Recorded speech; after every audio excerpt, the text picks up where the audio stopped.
En el aparato digestivo se encuentra la boca, las glándulas salivales, el intestino grueso, el intestino delgado, el recto y el ano, ¿no? También por otra parte encontramos el hígado, la vesícula biliar y el apéndice. El aparato digestivo contribuye en la homeostasis, degradando los alimentos de manera que las células del cuerpo puedan absorberlos y utilizarlos, también absorbiendo el agua y vitaminas, ¿no? A medida que los alimentos se transportan a través del tracto gastrointestinal, los órganos digestivos descomponen químicamente los alimentos en partes más pequeñas, ya sea moviéndonos en movimiento, como masticando y exprimir los jugos digestivos con ácido estomacal y bilis enzimas, ¿no?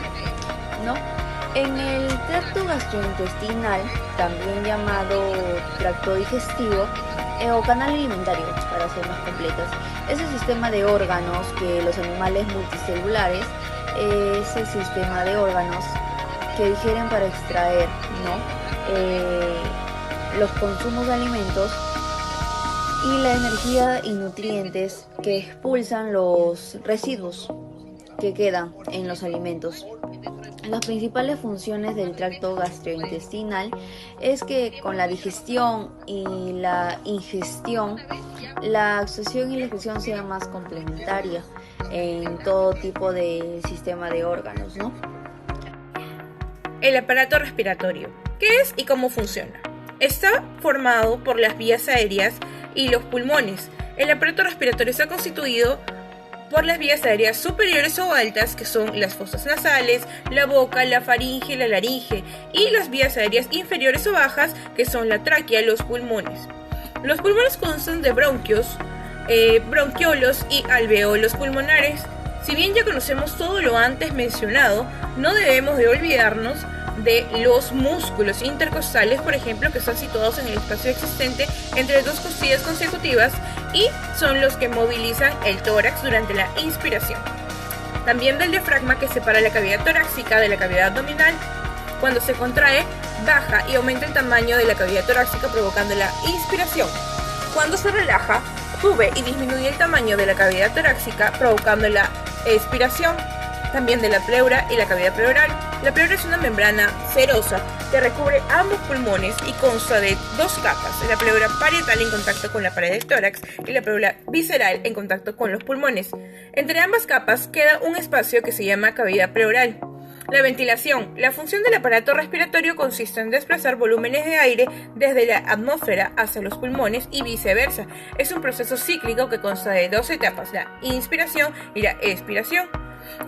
La contracción de los músculos inspiratorios principales, diafragmas intercostales externos, es la responsable del proceso.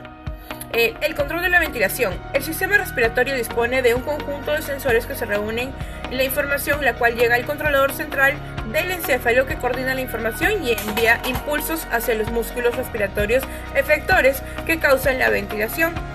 Los sensores o entradas. Los sensores son los protagonistas en el control de la respiración. Son los quimiorreceptores. Estos responden a los cambios en la composición química de la sangre u otro líquido. Se han clasificado anatómicamente como centrales y periféricos. El control cerebral.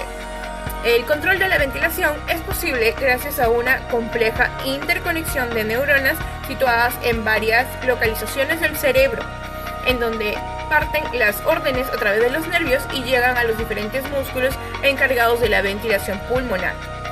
El proceso automático normal de la respiración es involuntario y se origina en impulsos que provienen del tallo cerebral. Sin embargo, se puede tener cierto control voluntario dentro de determinados límites, ya que los estímulos de la corteza cerebral se pueden priorizar respecto a los del tallo cerebral. Los centros respiratorios cerebrales principalmente están ubicados en el bulbo raquídeo y establecen de forma automática el patrón rítmico de la respiración.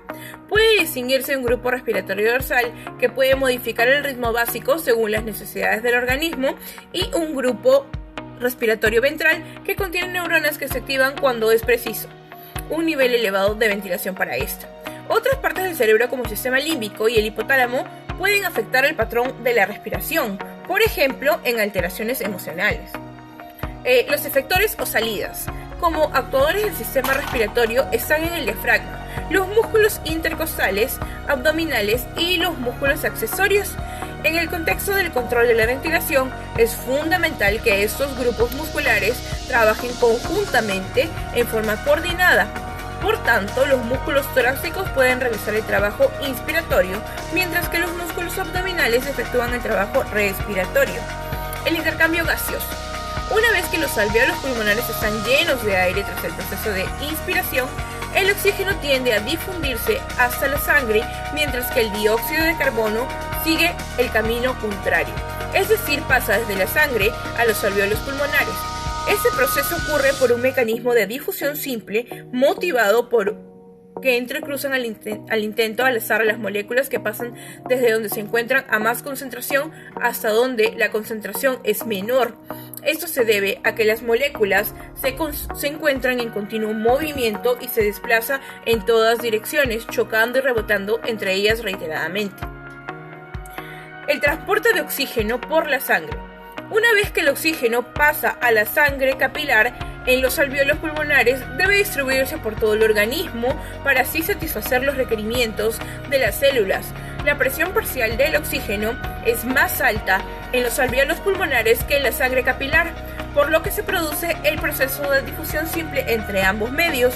Por otra parte, la presión parcial de oxígeno es más baja en las células de los tejidos que en la sangre, por lo que cuando la sangre oxigenada llega a los tejidos de todo el cuerpo se desprende de parte de ese oxígeno que luego se incorpora por difusión simple a través de la membrana hacia el interior de la célula para hacer posible la respiración celular que tiene lugar en la mitocondria.